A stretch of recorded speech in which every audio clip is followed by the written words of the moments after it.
Make it loud for the flower girl.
Please make it loud for Josh Johnson!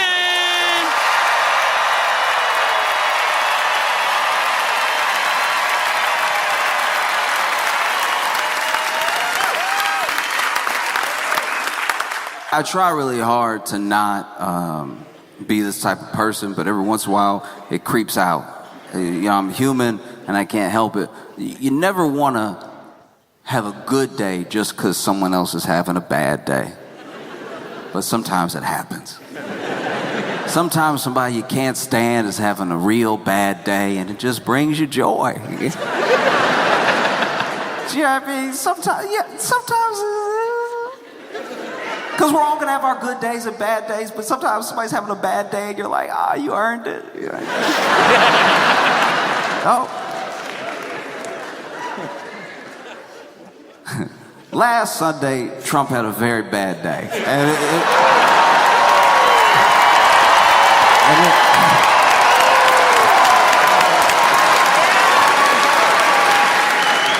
And I try to engage in as much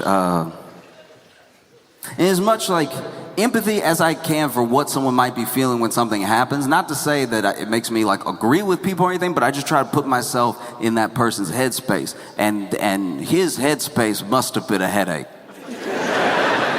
Wow. This dude loves the Patriots.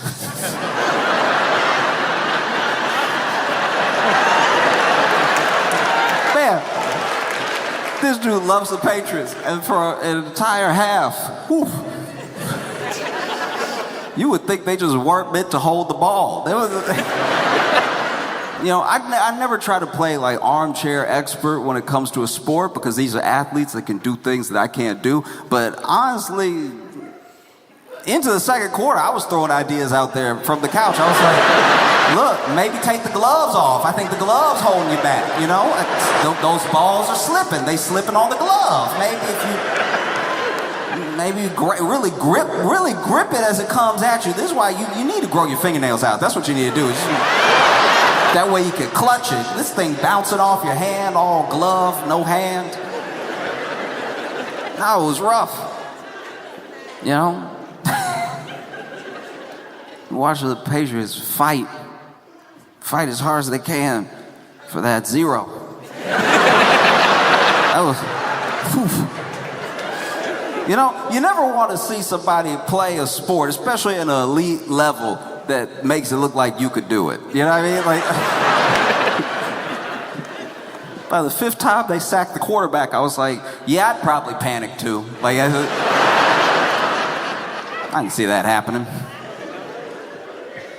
And then, if Trump thought he had a bad night watching the Patriots lose, and then Bad Buddy showed up.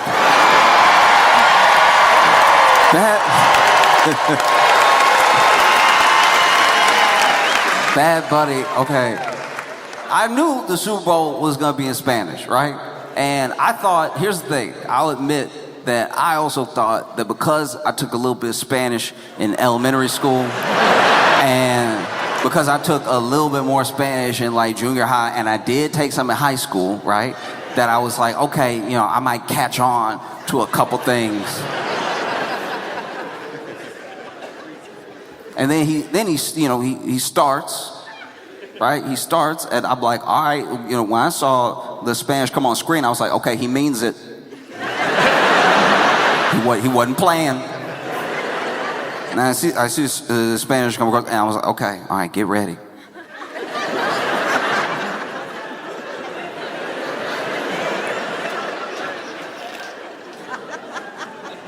And even when they played the opening titles, I was like,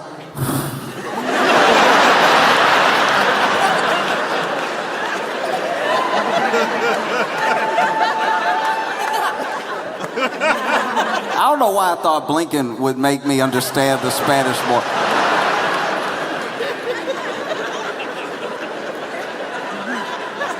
I opened my eyes wide. I did everything I could. Turns out that opening was just Bad Bunny's full name.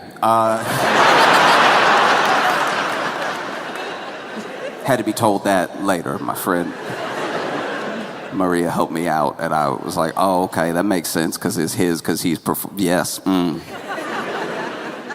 we open up on these sugarcane fields, like what looks like the sugarcane plantation, and it's hitting notes of, historically in Puerto Rico, there was African slavery when Puerto Rico was owned by the Spanish, and it turned into, even in the transition from Spain to the U.S., it's turned into a habit for whoever is controlling Puerto Rico to absolutely abuse the labor and the land of the people.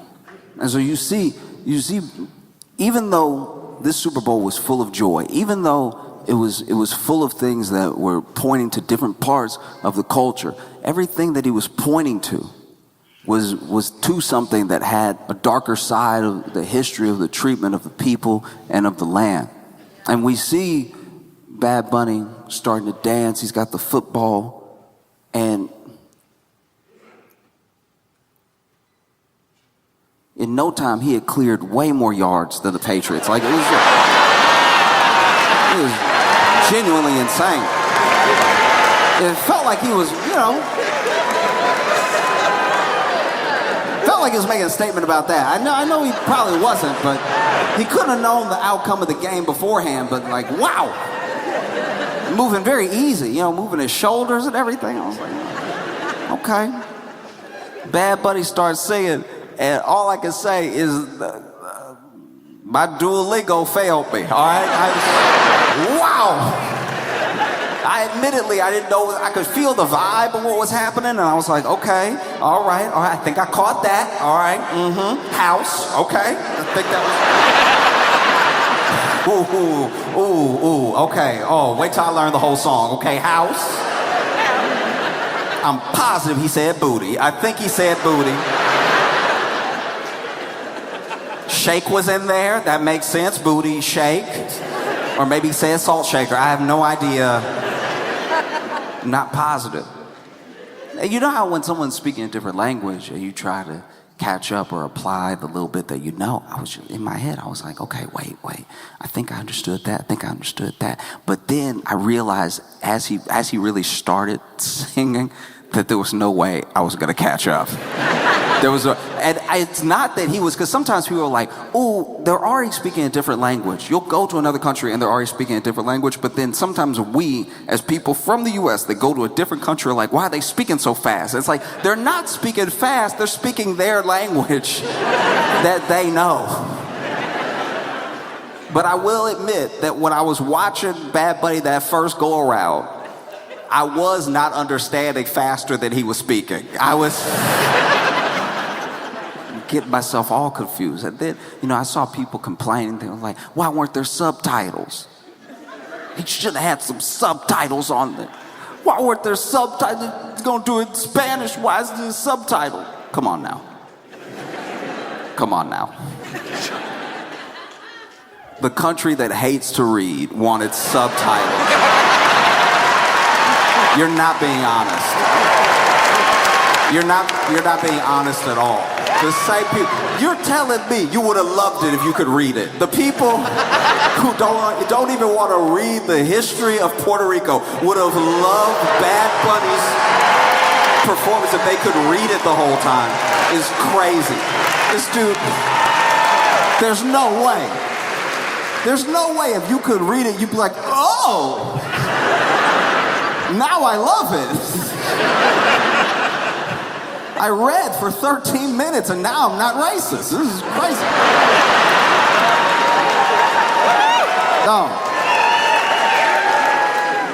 But the imagery alone was a lot to follow. I gotta be honest with you right now that I could talk about this thing for 2 hours and not scratch the surface of everything that was covered, because whether it was symbols or whether it was a storytelling, it goes much deeper than anything that I could understand right then, or I've even understood really since I started reading about it and I started asking people. I asked my Puerto Rican friends to explain parts of it to me, and they were gracious enough to. And even then, even as they were explaining things to me, I had to look up things that they had referenced, and the whole thing genuinely just goes so deep. I was really impressed with how much was packed in there, even just from one image alone. And we see all of the different groups that he's passing. He passes these women that are standing next to some cinder blocks. He passes these elders playing dominoes. And even as I'm watching it, I'm looking for like anything that I can latch on to, whether it's just imagery or something he says. And we see him moving past these women getting their nails done, and this jeweler who hands him a ring, gets that ring, takes a look at it, passes it to this guy, and the guy quickly drops on one knee, proposes. That's a lot of pressure. Oh, you gotta say yes. This is live broadcast right now. You can't be like, let me think about it. And then when the camera pans, you see all of these different people. And it was the first time that I sort of locked in. I admittedly did not know what was going on fully at any point. I'm not going to act like I did. In fact, I have to shout out every friend that talked to me and walked me through the symbolism and the story and everything that was happening, because genuinely I was interested, but I obviously didn't know it when it was happening. And then I had one clue, though. One thing clued me in. When we were panning, you see all these people dancing in front of the house, all these people gathered together. It was the first time that I sort of locked in that he wasn't just repping and talking about Puerto Rico in this performance. It was all of the Latin world, because you saw people that were from Chile, from Bolivia, from Colombia, from Argentina. You saw all these people that were from different countries in the Americas, and then you see Bad Bunny on the roof, and I was like, okay, all right, He's on the roof. That must mean something.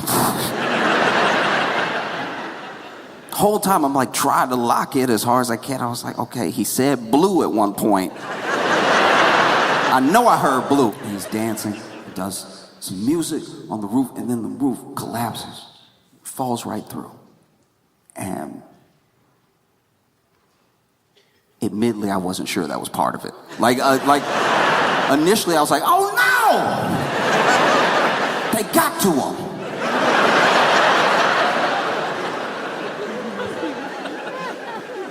But this dude stands up and there's already a camera inside. I'm like, oh, this was part of the plan. Yeah, everybody's already in here and everything. But he crashes through the roof, and it was actually my friend Joel who told me about how during Hurricane Maria, Puerto Rico was so devastated. And FEMA took forever. And FEMA wanted to leave immediately. So there are still parts of Puerto Rico that are disheveled from that hurricane. You know, it's affected the grid, it's affected people's houses. There's people who have tarps over the top of their houses because they haven't been able to rebuild their roofs, even now. And Bad Bunny does a thing, which maybe it's meant to be symbolic, maybe I'm reading too much into it, but he just falls through the roof, which is a pretty big deal. I don't know if you know anyone who's ever fell through a roof, but that was the end of their day.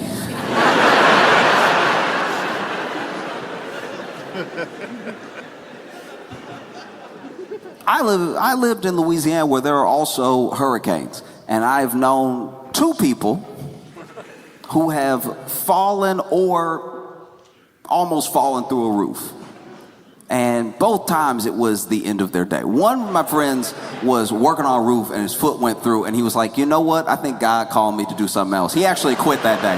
He doesn't do that job anymore.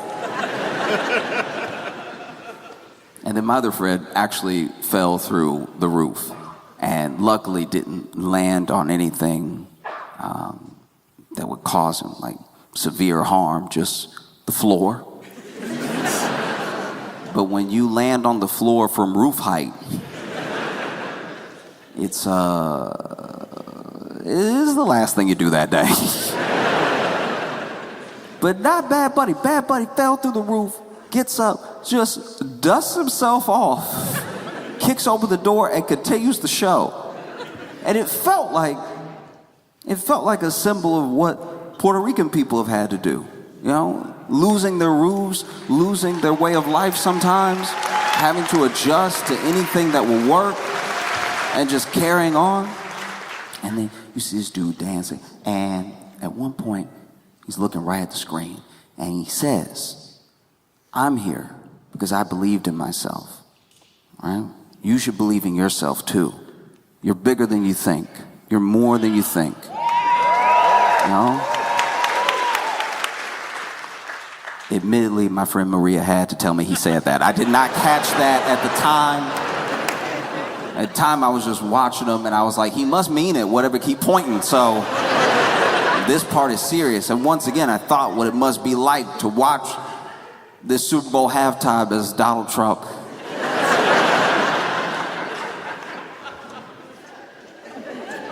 He must have been watching it thinking like, did he say something about me? Did he say something?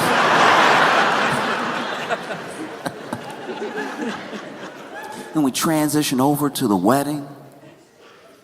The wedding was beautiful. Remember the couple from before, from the proposal? Them. They did it quick. Everybody else over here planning a wedding for 1.5 years, not them. They got right to it. He proposed and they were like, here is nice. I will say though, one thing I can't imagine, one thing that is rough, whether it's like just couples hanging out or it's Valentine's Day, there is nothing like being the dude who's friends with the dude who did something epic for the proposal or for the wedding. Oh, it'd make you sick. You just sitting there. Because now imagine being their friends this week. They're sitting there. It's actually such a funny story. Okay, so we actually emailed Bad Bunny. This is all true. This is what happened. We actually emailed Bad Bunny and invited him to our wedding. Plenty of people invite Bad Bunny to their wedding, and whatever, he might come, and we might get to meet Bad Bunny. And then we email him. We don't even think anything about it. Forgot we did it. And then we get an email from like badbunny@gmail.com,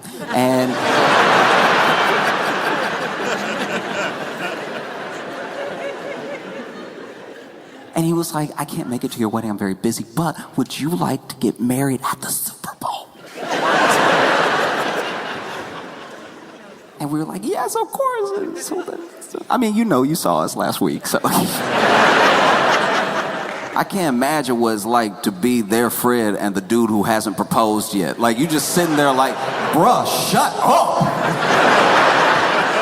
I'm not gonna be able to top that.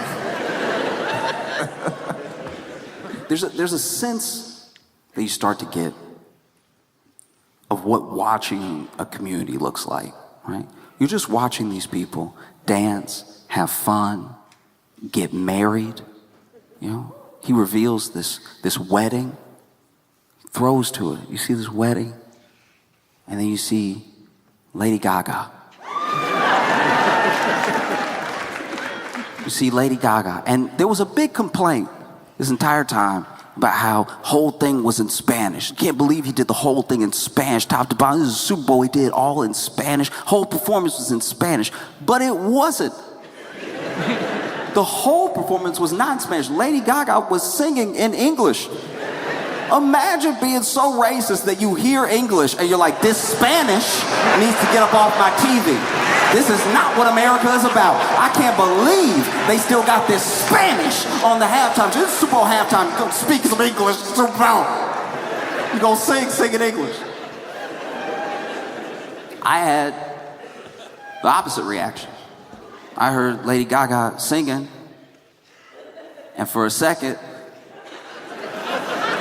I thought I was understanding Spanish. I'm not gonna lie.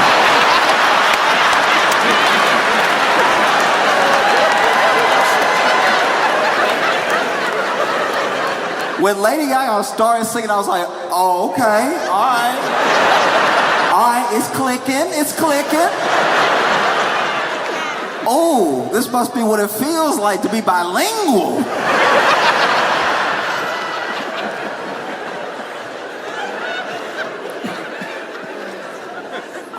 All right, we locking in.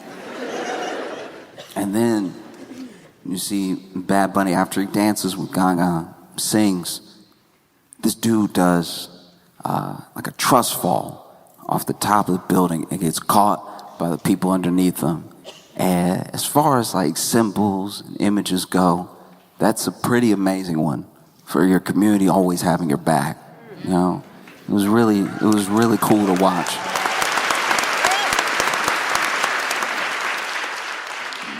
And that was one of the biggest complaints that people had. I didn't understand a word that he said. And I don't know, this is just my take, but I really do think that it's important that Bad Bunny did the show the way that he did it, that there were no subtitles or anything, because you shouldn't need to understand somebody's language to understand their value and their culture's value. You shouldn't need to know exactly what they're saying. Because one of the best and coolest things that Bad Bunny did is he just showed, even though the imagery calls to something very dark, he showed how beautiful all that culture is, all over the Latin world, all over North and Central and South America. And it's a very important image to watch, of seeing all these people. Because whenever you're like any minority, usually when you're on a big stage, or it's time for, Oscar noms and everything, the stories that get told about the different groups are usually just about tragedy. It's usually like bad. How much can you make us feel with all of your pain? And it's a very different direction to go, to only show joy, to only show family, to only show this beautiful, blossoming culture, right? Things that Things that people feel like only they understand, only they see, that are never really on a world stage. It's definitely a choice. I think it was the right choice, because when you watch something like that, you see something that you can't possibly combat. You see that these are these people dancing right now, these people having this wonderful time, these people getting married, these people just expressing joy to the highest degree. These are the people being terrorized. Like, these are the people being hunted and harassed by ICE. These are the people being locked up. It's these people. You don't see any monsters on that stage. You don't see any criminals on that stage. You see regular, beautiful people, and those regular, beautiful people are the people who have to stress every single day about their own government coming after them. You know, so many times people have said, why couldn't an American do the halftime show? Never mind the fact that Puerto Rico, like, I can't stop saying it, because the thing that Freudian slip should tell you was that it was always about, like, culture and race. It was never actually about someone being an American. You know?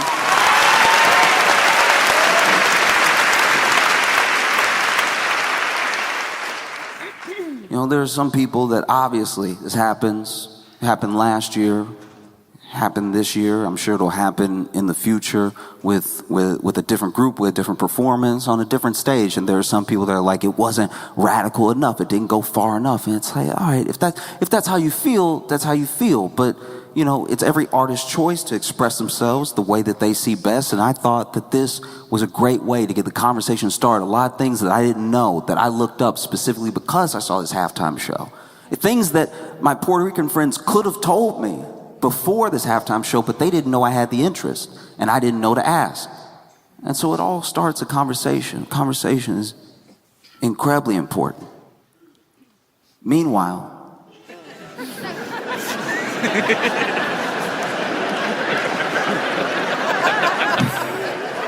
you had the Turning Point USA halftime show.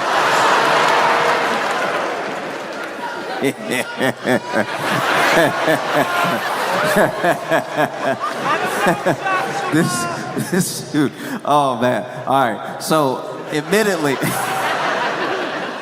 I did watch it like way later. I didn't change the channel. They did their own halftime show, Turning Point USA, and they gathered together some of the most famous musicians in the history of music, and they performed a separate halftime show. And I don't know, okay. I saw a dude, I don't know his name, but he got up there and sang a song that I'm sure he wrote specifically for this event. He had his guitar, man was feeling himself. Leaned into the mic. You know that lean into the mic where you're really about to break it down. Some people just sing. No, my man was over here.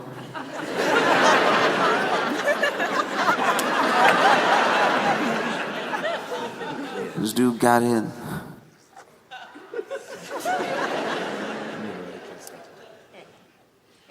I just want to kiss my fish. I swear that's what I thought he said. I was positive that's what he said. Turns out he said catch, but wow. I know I don't speak Spanish, but I thought I had a pretty good handle on English. And it really sounded like he said kiss. But now kiss is stuck in my head. Randomly, I'll be going about my day and just think, I just want to kiss my fish.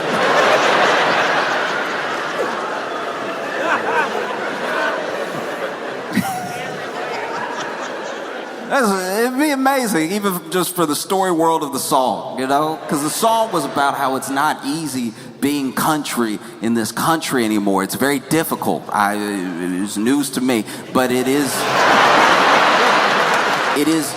very hard to be country. And then I guess he goes over what the definition of country is, which is like kissing or catching fish, driving his truck, drink his beer and not have to listen to stuff he doesn't want to hear, which I guess is like everything. The rest of being country in the country seems very simple.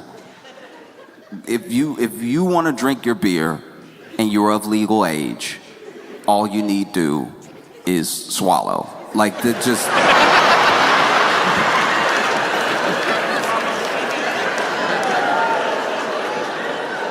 If all you want to do is drive your truck, then I think you just need a license and then it's yours to drive.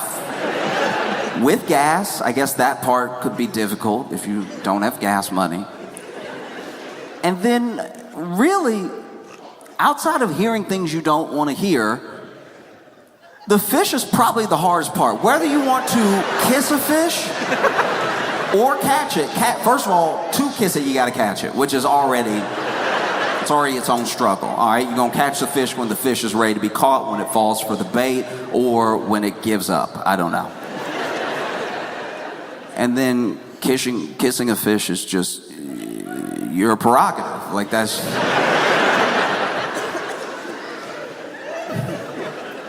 But I did. I just wanted to imagine a world where he said, "Kiss my fish." And he's like angry about all this woke stuff. Meanwhile, he's married to a fish.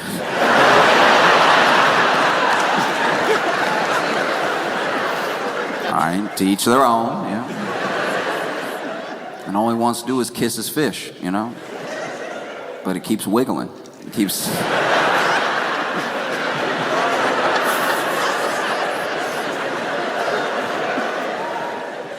And he's like, "Come here." They had, back-to-back performances. They did a weird thing, though, where basically their halftime show went longer than the Bad Bunny halftime show, 10 minutes longer. Which means if people wanted to watch the whole thing, they'd have to miss the Super Bowl. That's a choice. I mean... and then there's all this talk about how many people actually watched, because they were saying that 6 million people watched live and it was climbing, right? And then we hear later that may have been heavily botted. I don't know if it was, but I just feel like it would make sense, because whatever I'm on Twitter, the bots are pretty racist, and so I can only imagine they would probably want to tune in.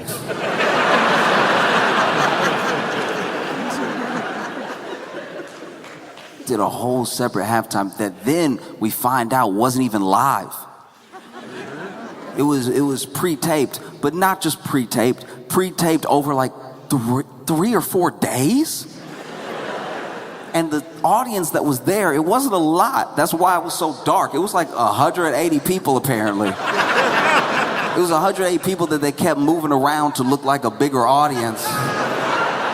Which, look, you can clown them if you want, but I have done this same thing before at parties where not enough people showed up. I did take different pictures of everybody in different rooms to try to make it look very full. When I posted it to Facebook later, I was like, man, you couldn't even move. There was no arm room in here. I did the thing to my party that realtors do to a very terrible apartment, where they're like, get in the corner of the room.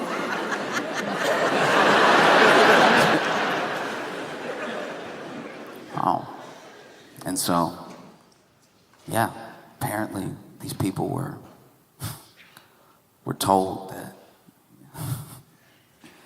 someone really famous was going to perform. More famous than Kid Rock. And then Kid Rock headlined it.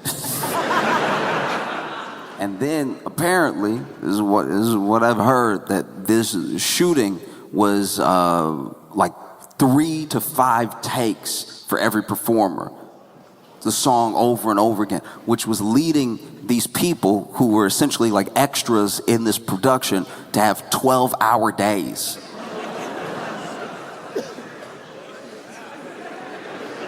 And for these 12-hour days, apparently, I don't know if it was total or if it was per day, but it sounds total. they were paid $250. So I guess both halftime shows touched on the themes of slavery.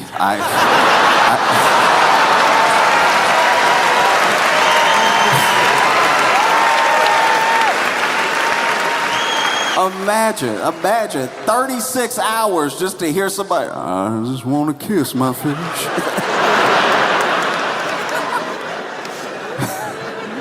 And then immediately hearing somebody say, cut. I don't believe you. Give it to me deeper. Give it to me again. You in the back, really pump your fist for this one. Get angry. You're angry, right? Get angry, okay? Now you, give it to me again.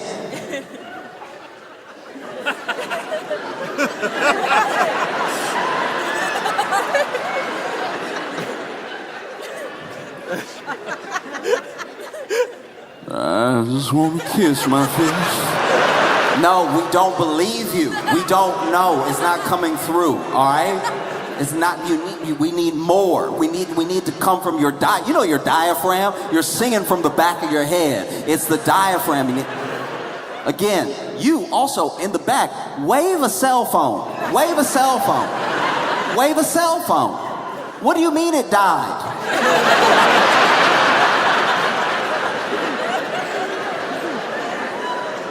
What do you mean it died? We've been here 10 hours. If your phone doesn't have 10 hours of battery life, you need to get a new phone, all right? Wave somebody else's cell phone then. You'll get lunch when you get it. We're having tacos.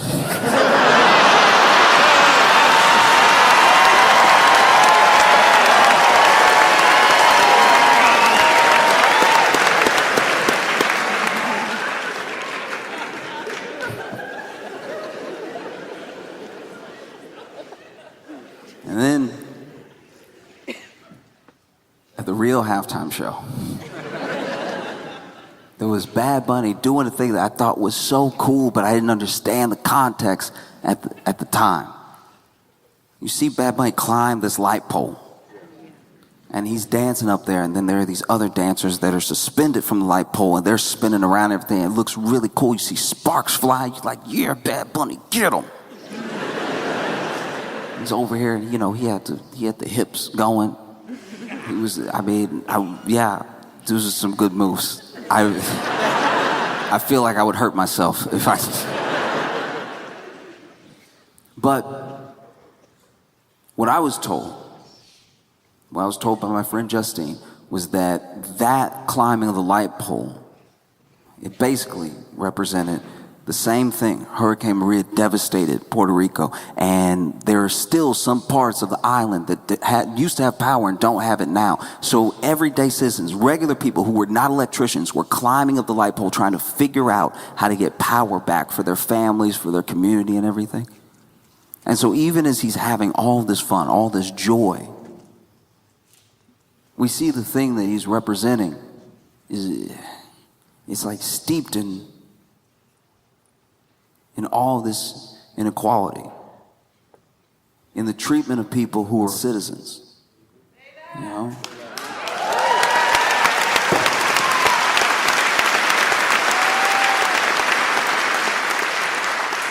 Later on, he throws to Ricky Martin. I'm gonna be honest with you, I hadn't seen Ricky Martin in a while. And so as soon as I saw Ricky Martin, I was like, is that Ricky Martin? That's also how I can tell I'm getting older, because there are people who it's been a long time since I've seen them, that when I see them, instead of just recognizing that I recognize them, I ask the question out loud to no one. And I always used to watch like my uncle and other people do this and think it was like such an old person thing to do, because I'm like, oh, do you not remember, or are you looking for confirmation from me? And like, why is that not? Why do you never ask in your voice?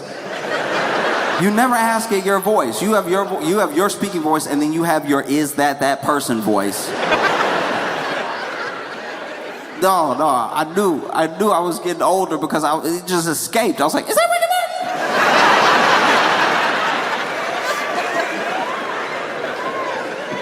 U.S. It's unreadable.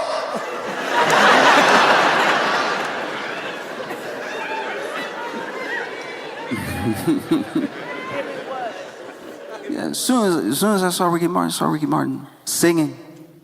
And he was singing a song about Hawaii.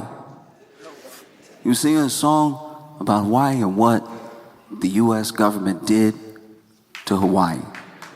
You know, they have their statehood now, but they were annexed and they lost a lot of their culture. They lost a lot of their people because of the colonization of the U.S. And you see something similar happening in Puerto Rico. You know, if you really look at the history of the island and how it basically changed hands from Spain to the U.S. and how there were things that Spain did and there were things that the U.S. did, things the U.S. did much more recent. It makes them even more harrowing because we think of things like colonization as things you read about in history books that happened a long time ago, but the effects are still with us right now. And we still see the world experiencing this same sort of colonization, but now it's through different instruments. Yeah. Now it's not, you know, people in weird boots hopping off of boats with muskets. Now it's in the way that we trade. It's in the way that we tax. You know? You look at Puerto Rico, these people don't have statehood. They don't vote on the people that govern them. Those people are picked by the president. And he happens to always pick people who are good for business in the U.S. And you see his little TV with Bad Bunny accepting his Grammy, giving his speech. And Bad Bunny's speech at the Grammys was basically that he sees all this hate. He starts it with Ice Out. And he says that he sees all this hate. That the only thing more powerful than hate is love. And that's the message that he wanted to leave people with from his Grammy speech. It's clear the message he wanted to leave people with from his halftime performance. And I just don't understand how you can watch a halftime performance and have the sort of response that Trump had. In fact, after Bad Bunny performed, Trump came out and said that was the worst performance. What an embarrassment to our great country. Look at that gyrating that they were doing, you know, with kids watching. And I was just sitting there like, wait.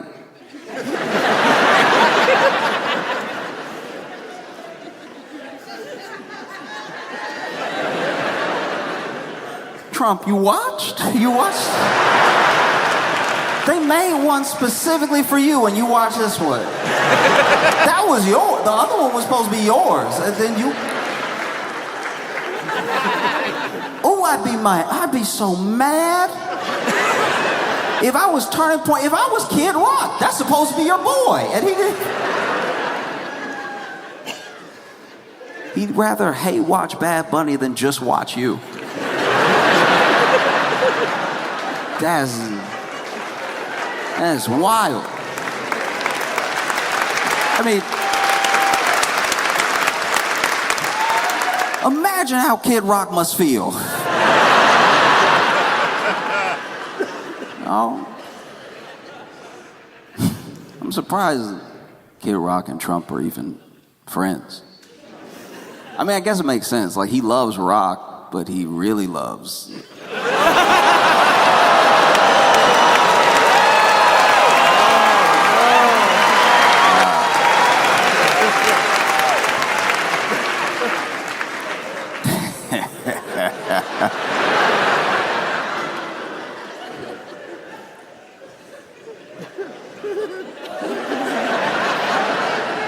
But then you see Bad Bunny with this football. This football says we are all American. And he's walking down the field and he says, God bless America. And then he starts listing all the countries that make up the Americas. Not every single one, but as many as he can get out. This man is walking down the field, once again, way further than the Patriots have been. Like, I thought that thing as well, if you're talking about symbols and you're talking about what people should do with their voice on like a world stage, just that thing alone, just that point, hopefully I can like distill this thing quickly and easily. But basically, we always say God bless America, and when we say that, we are only ever talking about us as the United States, right? But America is like 2 continents.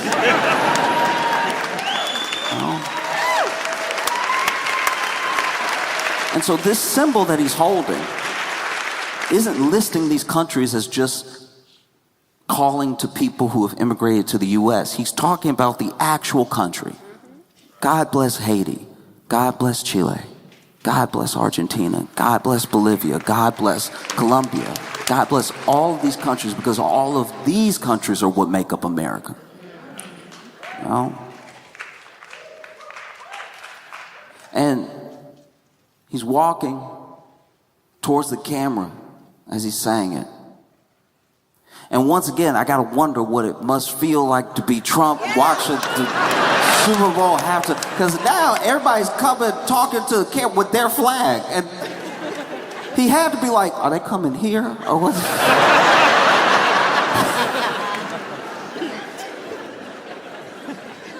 And one thing I thought was really, really cool, genuinely amazing about the show is that the singing and the dancing continued even after the broadcast ended.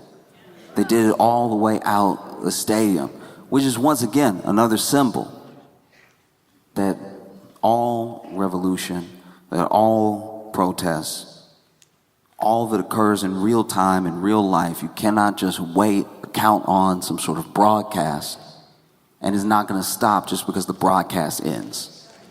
And I just can't imagine like how you could watch this thing and be so angry. They were so angry. Just so deeply angry. You know, and I get it. You don't speak Spanish. I know. I don't either. I get it. You don't speak Spanish, but your hips do. You know? You don't have to understand what's being said. Not really, not to just enjoy music. We send our music all over the world. We send hip hop all over the world. It's been embraced the world over. It's been embraced just as it is. You'll see these concerts in Japan where our artists go there and perform the song in English, and there are people that sing it with them.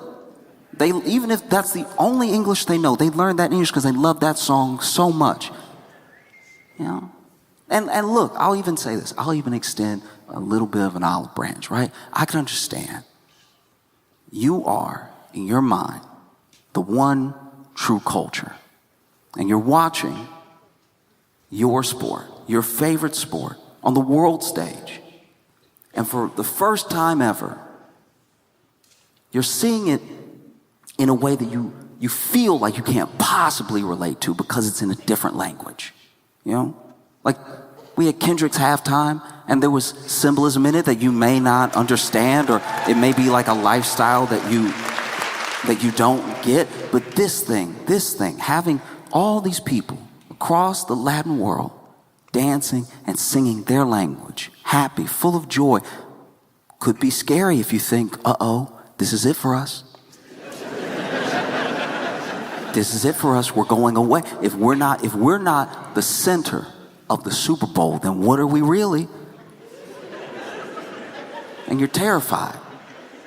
And you're so terrified, you're watching it. And you don't ask yourself why you need to be the one and only. You're more just watching it and thinking to yourself, what's so great about this? Why couldn't they get something that I like? You know? And listening to it. And then maybe something happens. Something you don't even intend to happen. Maybe something you don't want to happen. You're listening to Bad Bunny. And out of nowhere,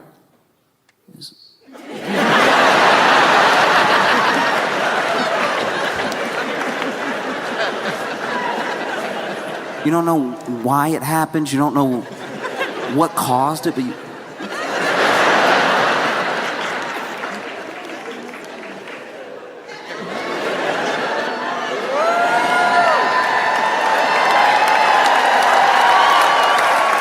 and it's a language you don't get. You're like, I don't know this language, and I don't know why it's making me feel this way. You know, you're so uncomfortable, you feel like you even need to walk it off and be like, what is happening? What is happening? What?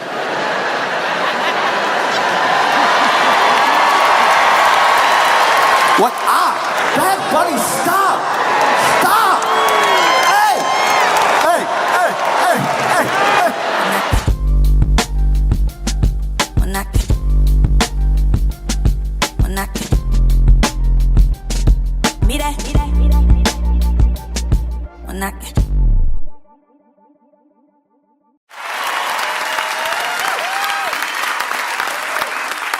I love watching Valentine's Day from afar. I do. I love watching, because this is one of the only holidays where if we see an incredible romantic gesture, like just something over the top, we assume he did something wrong. Like that's you never see a dude with 50 balloons and go, that's so sweet. You usually are like, yeah, he down bad, huh? No. What I think is cool is that with time, Valentine's Day matters less to the couple. You know, like initially when you start out, those first couple years, maybe even 3 years, this is tense. You want to make sure you make it this amazing. You got to show them how much you love them. You got to be thoughtful. They said something 6 months ago. I remember. That's the gift. And with time, that all starts to fade. I've watched couples older than me for a long time. I used to work at a restaurant, and while I was there for a little while, I was the bar back. So I wasn't the bartender, but I went and got ice. I went and just helped prep and stuff like that. And back when I was the bar back, I'd see all these couples that had been together 10, 20, 30 years, right? And it was amazing how little Valentine's Day meant to so many of them. Like at all. I don't know what year it is, but apparently there just comes a year in your relationship where you look at each other and go, are you tired?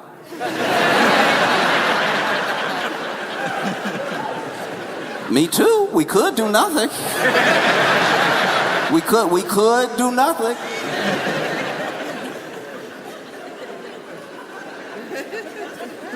Those first 3 years, you don't even suggest it. Those first 3 years, no matter how tired you are, you're like, no, we have to go to this restaurant. We have to go to this restaurant and have a good time and spend all this money for everybody on Instagram. Because I love going to a restaurant on Valentine's Day and just listening. Like one of those restaurants that's got a Valentine's Day tasting menu, so you know it's all couples in there, and just sit there, take the AirPods out, and just be a witness, you know? Because those are the funniest fights. Y'all are already there. Y'all are eating. Y'all are cutting food, cutting food. You can tell from the way that they're cutting the steak, this is not a good night. Just, you're supposed to cut it with the knife, not the fork. I love a good quiet fight. I love when they lean in and they're like, not here.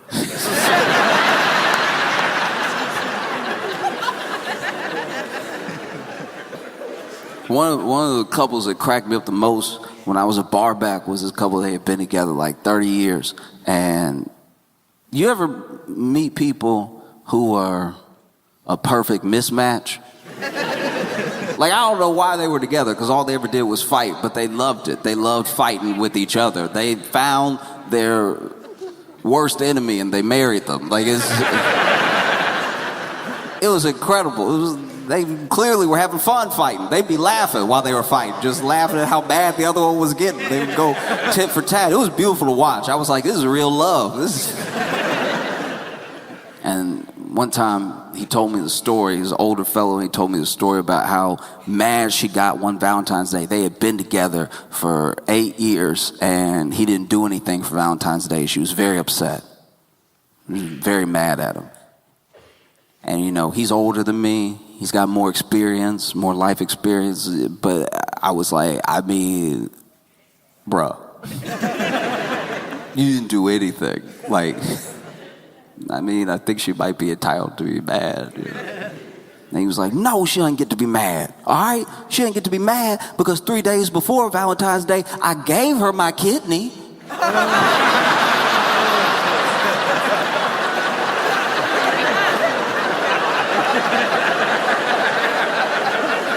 How am I gonna give you my kidney and then you still want something? You want kidney and chocolate? You're not getting it.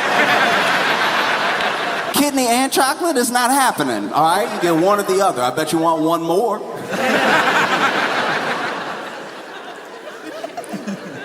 I remember the first time he told me that story, I was floored. I was like, yeah, it does seem unreasonable.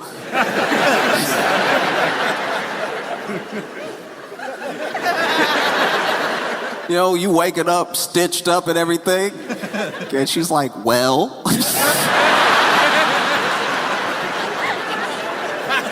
Nah, it does feel crazy. A whole kidney too, man. And you know, y'all in love, y'all are donor match. It's hard to not do it. You kind of have to. You know, I want to be with you forever.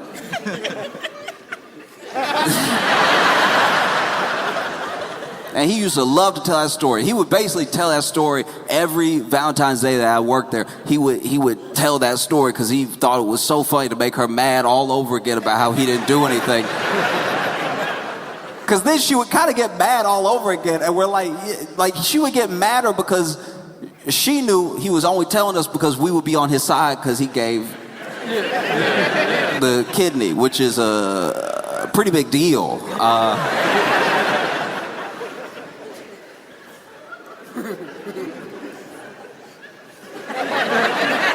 And finally, there was 1 year I noticed that I didn't see them, right? And I just thought about them. Like I didn't have their numbers or anything, and we were just talking, passing and stuff. And the next year came around, and they came in, and I was happy to see them again because I only get to talk to them when they're there, and they're always very entertaining. And he started in again. He started in on a story of how, you know, Valentine's Day gave him kidney. And then she was like, well, I don't want to hear about that kidney stuff anymore. Because last year, smiling, she says, this last year, he got in a car accident. He got in a car accident. And guess who needed blood?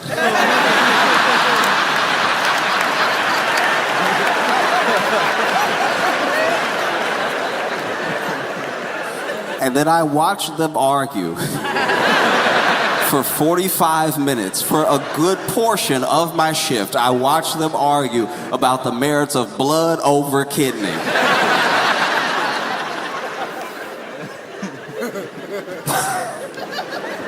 It's like, I don't want to hear about that kidney, boy. I gave you so much blood. You full of my blood now.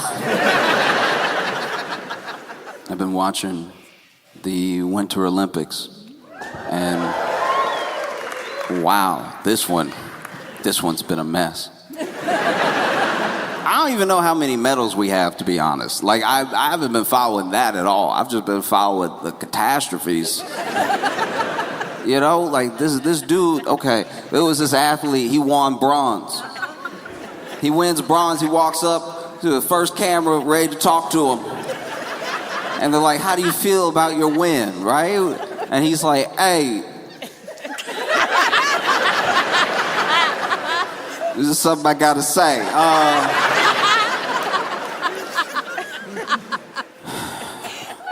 6 months ago, I met the love of my life. And because I didn't know where it was going, I was sure this dude was about to propose. I was puzzled. I thought this dude was about to propose, which already seemed like a bad idea. I'm like, I don't think she here. Like, if if you're taking an interview on the course, unless she's behind the cameraman, I don't know if this is a good idea, bro. And it's like 6 months ago, I met the love of my life. And 3 months ago, I made the biggest mistake of my life.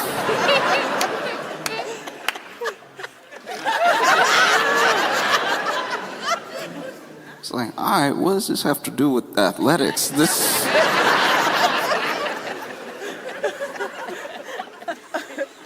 Okay. Tell me more. I made the biggest mistake of my life, and I cheated on her. And I was like, oh, that's why she's not there. Okay. This is making sense now. And I cheated on her, and you know, I told her last week, and this has been one of the worst weeks of my life. She broke up with me. I've been racked with guilt. And look, I know he wasn't done with the speech yet, but in my head, I was like, oh, I wish I could have talked to him ahead of time, because a couple pointers. The fact that he's like, I told her last week and I've been racked with guilt for a week. I'm like, ooh, okay. That does make it sound like you didn't mind the other 2 months.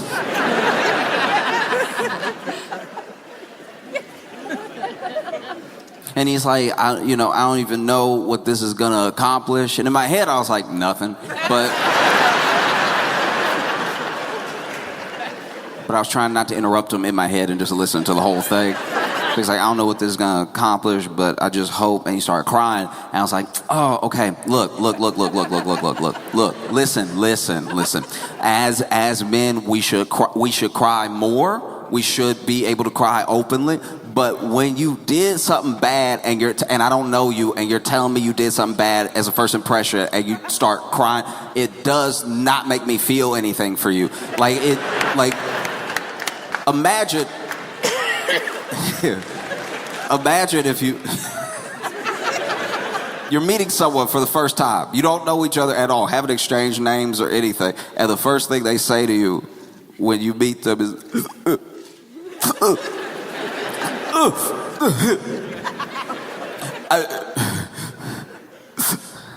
I didn't want to hurt him. Yeah,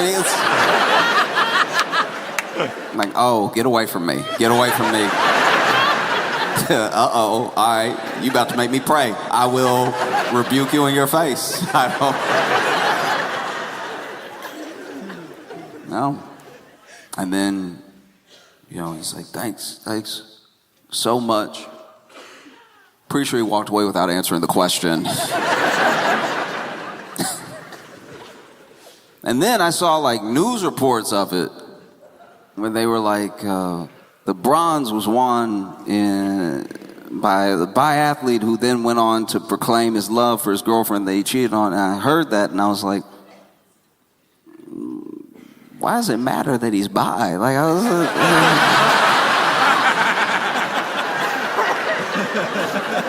doesn't really seem like part of the story. And then I did the mildest amount of Googling and found out that there is something called the biathlon.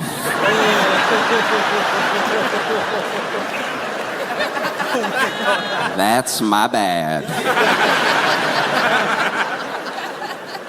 And he had asked a question about it later at an official press conference, and they were like, what was that? What was that at all? Because that, I mean, did she call? And he was like, no, I haven't heard back. I don't even know if she's seen it. And in my head, I'm like, bruh, she saw it. There's no way. This is...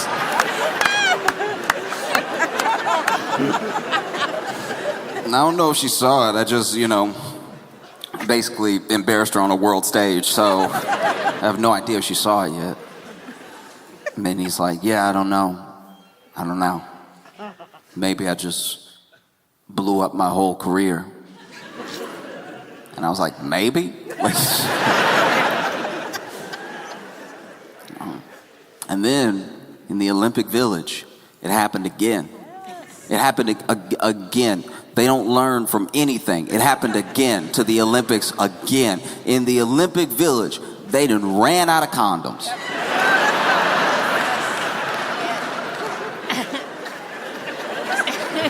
I don't even know who's at fault anymore. I really don't.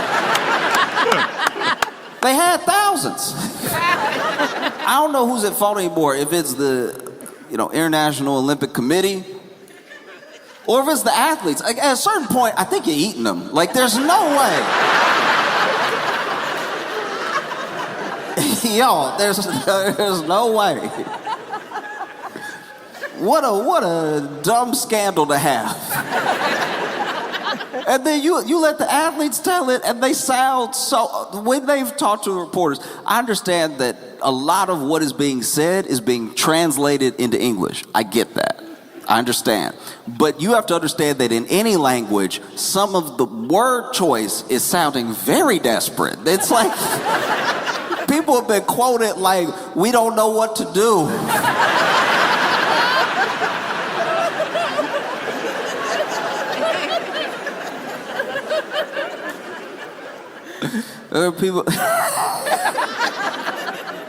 There are people quoted sound devastated, We don't know what to do. That's amazing.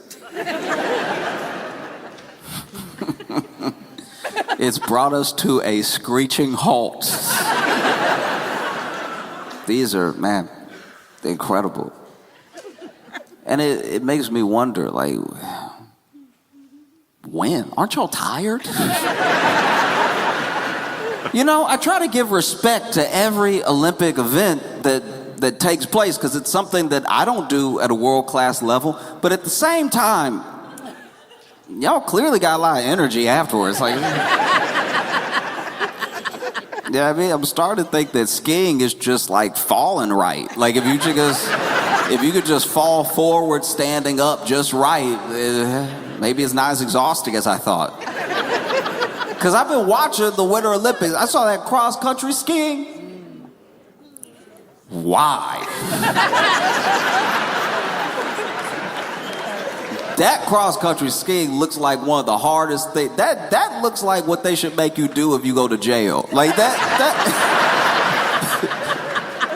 cross-country skiing just seems crazy.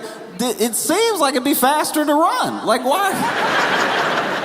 I'd be so mad if somebody took me cross-country skiing. I'd be furious if somebody took me cross-country skiing. I've already never been skiing, right? But if somebody took me cross-country skiing, especially before I knew what it meant, because I found out this year. Because I'm assuming every skiing competition is just like a varied amount of like, whoa. You know what I mean? Like, even sometimes they got bent sticks, sometimes they got straight sticks. Y'all know what I'm talking about. Sometimes they're like...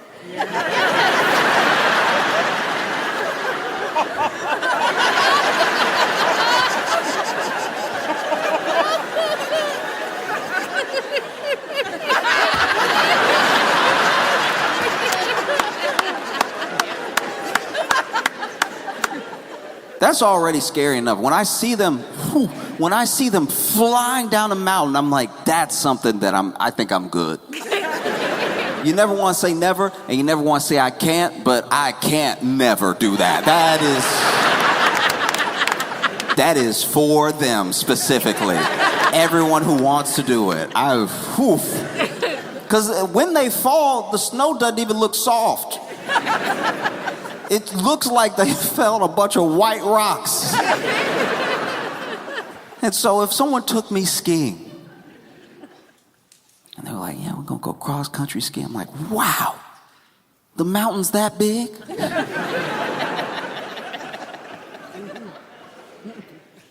And then, thank you. Just one friend caught it. But then, in my head, it's like, okay, whether it's a bunny slope or it's like the black diamond thing or a ruby, I don't know what they do. there's a certain amount of like slope. And then if you fall, it's a certain amount of pain and injuries. I think if you fall at the end, you fall fast, but it's only one fall. If you fall early, you're gonna be falling for a while. I've watched people, cause look, I've done shows out in like ski resort areas before. So in the distance, I've seen people fall, and wow, the beautiful dust clouds people make as they fall down. The skiing, the only thing that when you fall, you look like Tom and Jerry. You look like, I don't even see you, but I assume it hurts. Wow, just bust. And so if somebody took me, I'd be like, okay, all right, you're gonna have to get over a little bit of your fear of heights. You're gonna have to get over a little bit of that fear of maybe going a little too fast. You're gonna have to work on your angles, you know, being agile and everything. And then I show up and I'm like, all right, I'm ready. Start me on something a little slow first, so that way I can... And then they tell me, oh, no, you don't have to worry about any of that. No, we're going up.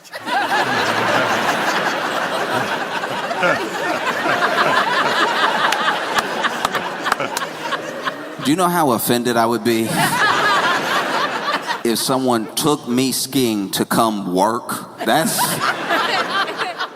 Because then you watch this guy, the dude who, one of the winners I was watching, and he was going... doing 6-minute miles. 6 minutes it took him to clear a mile with skis on that he didn't need. Skis that shouldn't be on his feet, 6 minutes. You might as well have just made him hold a cinder block and run as far as he could, as fast as he can. Oh, some of these sports are insane. Like I always thought I liked the bobsled because of Cool Runnings. Every Winter Olympics, I tell myself I'm a watch the bobsledding and I'm a root for everybody black. And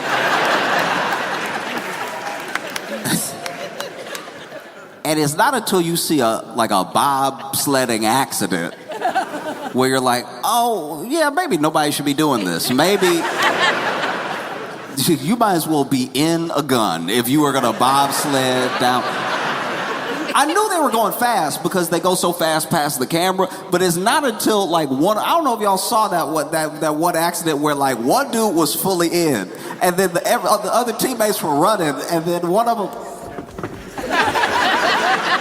and then his foot went up and he flew backwards. And then the other dude, I think he got dragged for a second. And I was like, nah, I'm good. Even the curling. The curling this year has been phenomenal. I didn't know I would root for curling this hard. See the American curlers, they're doing crazy things. I didn't know that I could get so obsessed with like the technique, which I know nothing about. But there's just, once you're in it, once you feel like you're immersed in like the sport, you don't need to know the rules to get very upset. They had that moment, because you see them, right? You see them, but they're over here pushing the thing.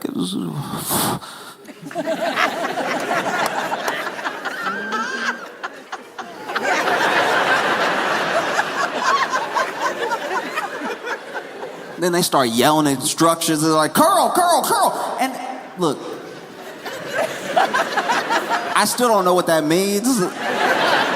But I'm assuming he means like, sweep, sweep, clean it up, clean it up.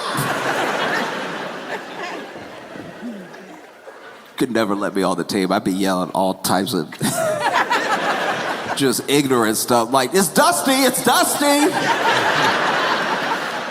Polish, polish.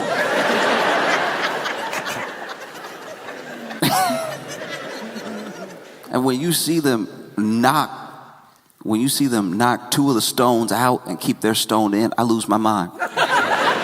I lose my mind every time. I thought I didn't care about this sport. I thought I liked it and I'd watch it a little bit if it was on, but then, whew, when Canada and Sweden got into it, some of y'all don't know about this. Okay, so Canada. Now, once again, I don't know the rules. I don't know the rules at all, so I don't even know if anything bad happened. But Sweden accused Canada of cheating to their face. And then this Canadian dude, he had the rock and he was over here. And apparently when you let go, you're supposed to let go. Nothing else supposed to happen, but he went like, it's like looks like he did a little pluck, you know? Just give it a little extra. And this dude from Sweden, he's like, oh, okay, I guess that's what we do. I guess we're allowed to touch the rock after we push it and everything. And then this dude from Canada had way more bass in his voice than I'm used to. This dude from Canada was like, who? Who, me? Lost it, started cursing at this dude. And I was like, man, you would never thought Canada and Sweden. Canada and Sweden ready to go to war over curling.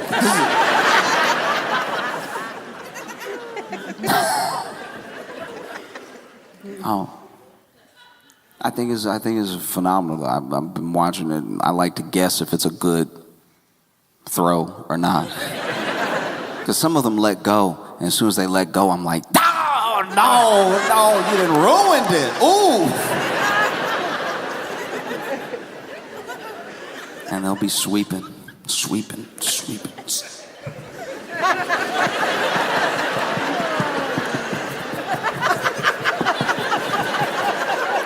How do their arms not get tired? Those forearms must be on fire. I had a friend who started curling just for fun with his friends, and I was like, man, I know he must be trash at it. I knew he had to be bad. I didn't even see him play, but I knew he was terrible because his apartment was so dirty. I was like, you're not even getting the practice in that you should be. This is the easiest practice. There's some right there. There's some dust right there. You're not in love with the game. That's your problem. In the ski jump, I'll be honest with you, I didn't know how ski jumping even worked. Anytime I watch skiing, I'm in awe. I'm like, all right, that's far to fall. But the ski jump specifically, because that one, you're going down the hill as fast as possible, and then you shoot off. You shoot off. You just explode forward into the air. It's the one, if you don't know what the ski jump, it's the one where they're like on it, but then they do this.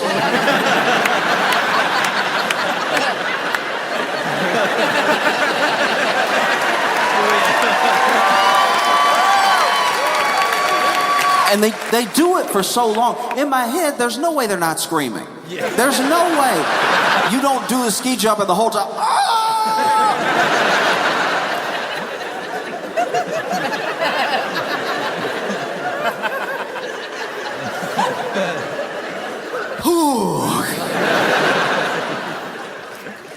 And this team from Norway was disqualified. Like, even the equipment people were disqualified because they tried to cheat.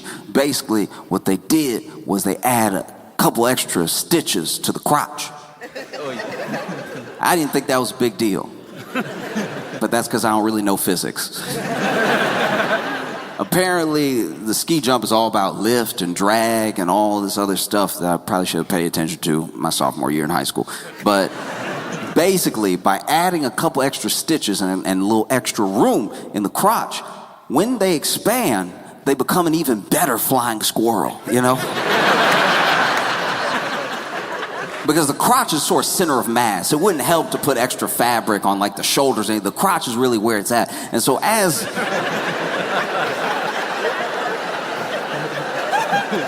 as they're flying, they hope to like create a little bit of a parachute, like a little extra parachute by adding stitches to the crotch. Because they said that even adding like a couple of centimeters could translate with all that speed and with all that extra lift and with that much of a difference in drag, a couple of centimeters could end up being like 10 feet. I know. I know. I was blown away. In my head, I was like, why don't they just like eat more then cut weight right before the event, you know, lose a couple pounds of water weight, and then you got a whole bag.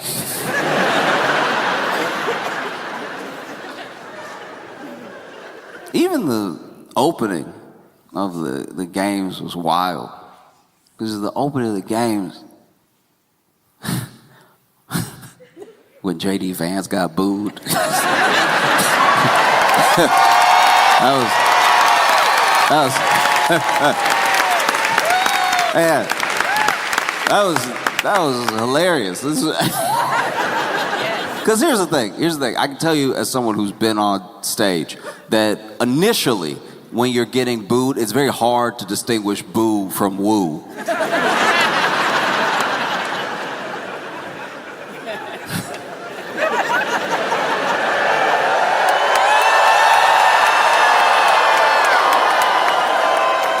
Initially, I heard the W, but then y'all gotta understand the rest was noise. And so I'm sure, you know, J.D. Vance showed up and then they wooed for the people from the U.S., right? They wooed for the people from the U.S. representing the United States. And I don't know who was upset. I don't know why they did it, but they decided to throw J.D. up on the screen. You gotta understand, J.D. wasn't walking out with them. He was just there. And then someone threw him on the screen. And not since the Coldplay Kiss Cam have people been this upset. This is... People were mid-woo. They were mid-woo for the people from the U.S. All these athletes, woo, ooh, yeah, Aaron Jackson, get it, yeah, woo. As soon as they saw J.D., like, woo.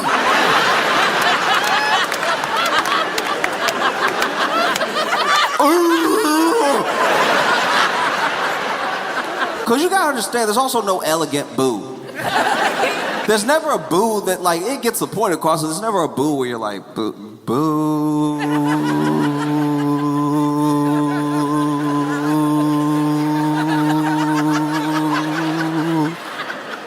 No, every boo I've ever heard of, every boo I've ever heard just sounds a little exhausted at the end. Because woo, you now want to stop so that you can enjoy the thing you were wooing.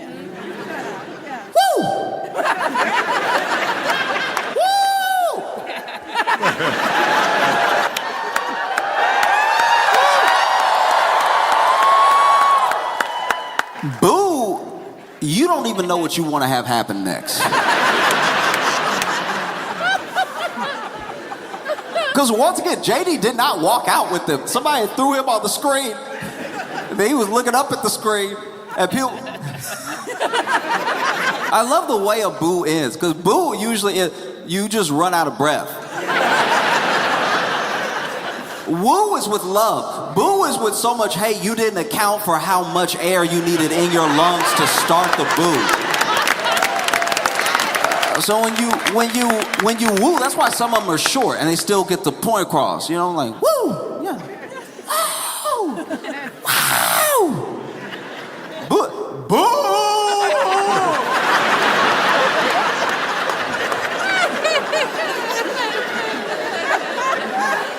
But boo! Boo!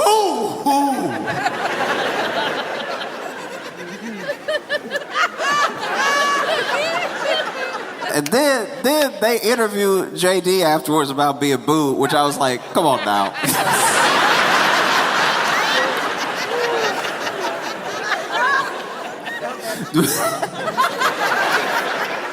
Boo! interviewing somebody is bad enough, but interviewing somebody who you're only interviewing them from being booed. He didn't do anything athletic. He didn't. They're just interviewing him because he got booed, which I didn't know was worthy of an interview. I feel like everybody said everything they needed to say.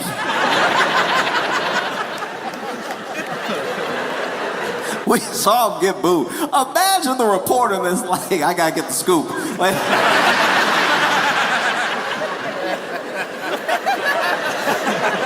this dude got booed.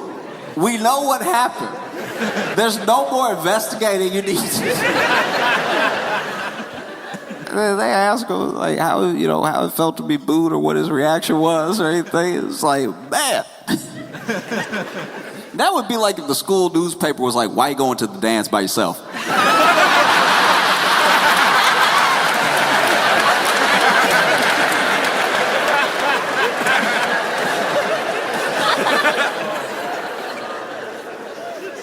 No, interviewing somebody that just got booed is up there with like, when Joe Rogan used to interview fighters who had just been knocked out. It was like, Joe Rogan rolled right up to him. How did that make you feel?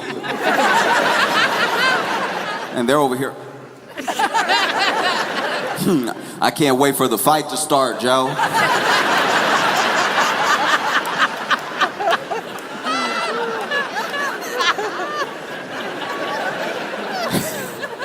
Let me at him.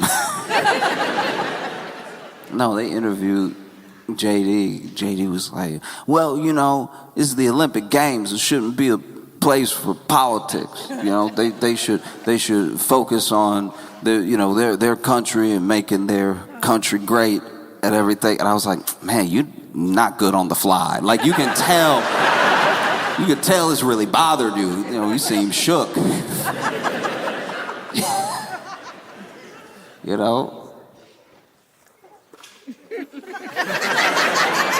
No, it's just funny because it's like, it's the Olympics. It shouldn't be a place for politics. I'm like, it sounds like it's not a place for you. Like, politics aside, the world is there. Look, I haven't always done well on stage. I've had some bad reactions before. I've never been booed by the world. That's crazy. I've never gathered people together from all parts of the world and heard a resounding boo!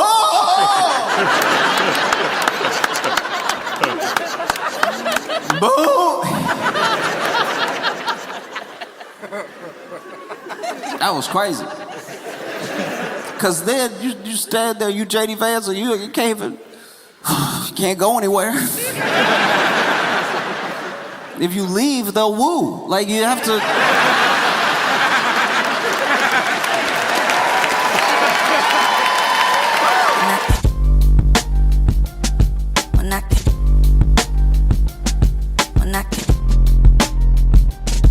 Mira.